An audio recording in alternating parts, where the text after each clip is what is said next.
Bien le bonjour mes chers amis. Pourquoi je dis mes chers amis? Parce que vous avez cliqué sur cette vidéo et que ça suffit pour être mon ami.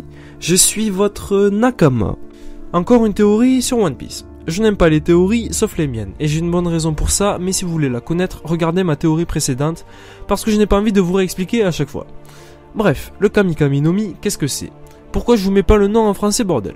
Premièrement, parce que le nom japonais est bien plus classe. Deuxièmement, parce que je veux que vous soyez un peu perplexe et intrigué quand vous lisez le titre. Donc, le Kamikami no Mi se traduit littéralement par fruit de la divinité. Pour vous expliquer ma théorie, je vais énoncer plusieurs arguments plutôt convaincants. Après, à vous de juger par vous-même. Alors débutons de façon imminente, cette vidéo va être de type intéressante. C'est parti.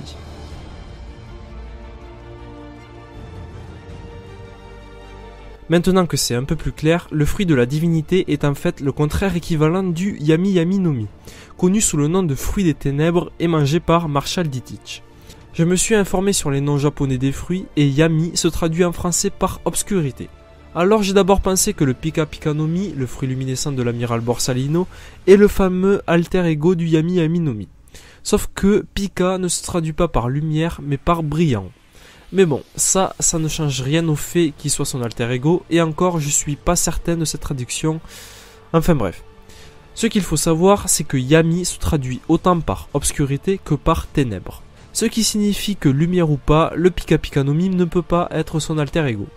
Sachant que ces deux fruits ne possèdent pas du tout de propriétés contraires, comme on pourrait comparer le Magu Magu no Mi de Sakazuki et au Ai Ai no Mi de Kuzan, qui eux sont vraiment des alter ego.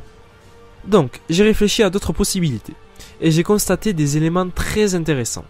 Il faut savoir que les fruits du démon possèdent des semblables plus ou moins puissants. Par exemple, le Buki Buki no Mi de Baby 5 est supérieur au Supa Supa no Mi de Das Bones, ou le Ai Ai no Mi est supérieur au Yuki Yuki no Mi. Donc, si on part sur une piste en termes de supériorité et d'infériorité, théoriquement, le Yami Yami no Mi serait le fruit supérieur d'un autre fruit qui pourrait être le fruit Logia de l'obscurité, ou même le Kage Kage no Mi de Gecko Moria. Je sais que le fruit des ombres est un paramecia, mais quand on y pense, le fruit des ténèbres se rapproche largement du type paramecia que Logia. Enfin bref, revenons au Kamikami no Mi. Il se pourrait que le fruit luminescent de Kizaru serait la version inférieure du fameux fruit de la divinité. Pourquoi ce fruit en particulier, vous me direz? Parce que les pouvoirs de ce fruit ne dégagent pas de la lumière telle qu'on la connaît. Quand vous allumez la lumière chez vous, les rayons ne vous explosent pas à la gueule comme ceux de Kizaru. Bien, on est d'accord. Donc, les pouvoirs lumineux de ce fruit ne dégagent pas des simples photons. C'est plutôt une forme de lumière divine. Une lumière juridique. Je dis divine. C'est pourquoi ce fruit est susceptible d'être une version inférieure au Kamikami no Mi, le fruit de la divinité. Donc, si je récapitule, le Kamikami no Mi est le fruit supérieur au Pika Pika no Mi et l'alter ego du Yami Yami no Mi, qui lui est supérieur au fruit de l'obscurité, qui n'existe pas encore ou qui n'existera jamais, on ne sait pas. Bref. Tout ceci n'est que théorique, je précise, au cas où, on ne sait jamais.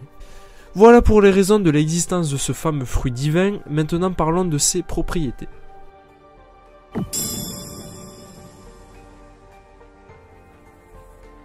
Là, on arrive sur un terrain très complexe et surtout très incertain. Déjà, on a dit que ce fruit est l'alter ego d'un Logia ayant les propriétés d'un paramecia. Donc, le Kamikami no Mi serait un Logia mais avec les propriétés d'un paramecia. À ce propos, si le Pika Pika no Mi et le Kage Kage no Mi sont leur version inférieure, ça veut dire qu'il y a une incohérence parce que ces deux fruits ne sont pas du même type. Donc, j'en conclus que le fruit des ombres n'est pas inférieur au Yami Yami no Mi, donc il n'est pas l'alter ego du fruit luminescent. Enfin bref. Le fruit de la divinité serait donc un Logia comme son frangin le ténébreux. Mais à propos des pouvoirs de ce fruit, je ne sais pas du tout quel serait le contraire des ténèbres, mis à part le paradis. Déjà, pour établir le pouvoir des ténèbres, c'est très compliqué, parce que j'ai jamais entendu dire que les ténèbres pouvaient absorber n'importe quoi tel un aspirateur et tout recracher. Donc du coup, le fruit de la divinité, lui, il pourrait peut-être soigner ou réparer n'importe quoi. Je sais pas, c'est une idée.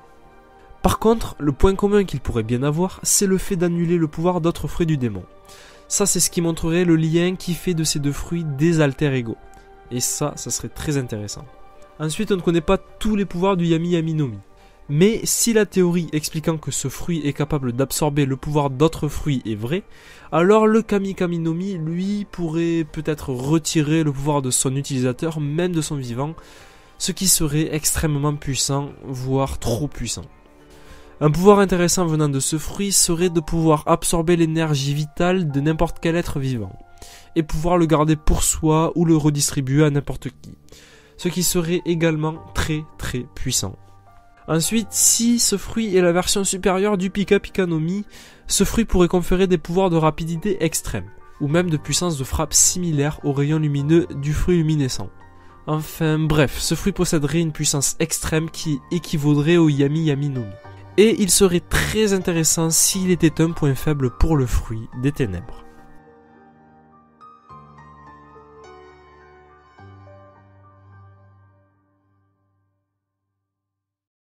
Un léger détail peut sembler suffisant pour foutre en l'air totalement ma théorie. Ce détail est le nom de ces fameux fruits. On appelle ça fruit du démon.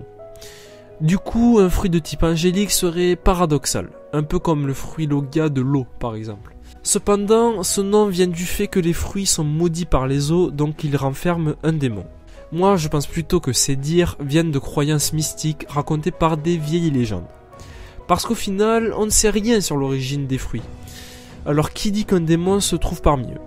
Regardez, le fruit luminescent est plutôt dans la catégorie du bien, de la pureté. Et le fruit du soin, mangé par Mancheri, il permet de soigner n'importe quel être vivant. Le côté démoniaque n'est pas vraiment présent parmi ces fruits.